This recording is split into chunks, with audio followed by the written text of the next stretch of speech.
HTML geolocation API. The HTML geolocation API is used to locate a user's position.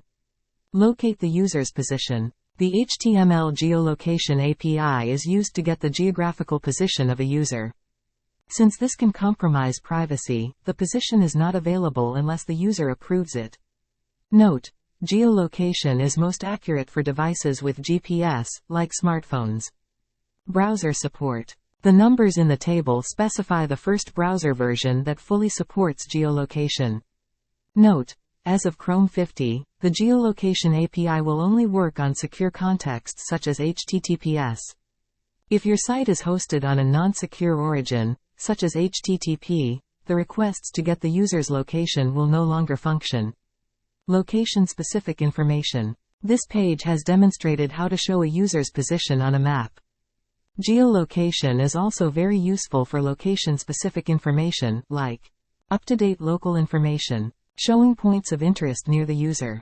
Turn-by-turn navigation, GPS. The Get Current Position method, return data. The Get Current Position method returns an object on success.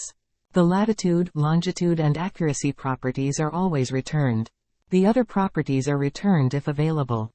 Chords. Latitude. The latitude as a decimal number, always returned. Chords. Longitude. The longitude as a decimal number, always returned. Chords. Accuracy. The accuracy of position, always returned. Chords. Altitude. The altitude in meters above the mean sea level, returned if available.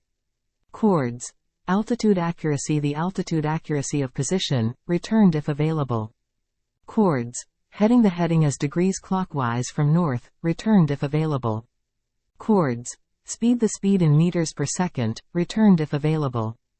Timestamp. The date, time of the response, returned if available.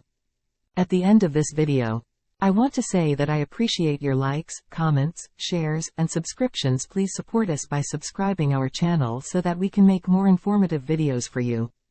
Share, like, and add comments on this video. Thanks a lot. Thanks for watching. For more informative videos, please subscribe our channel Web AI 360.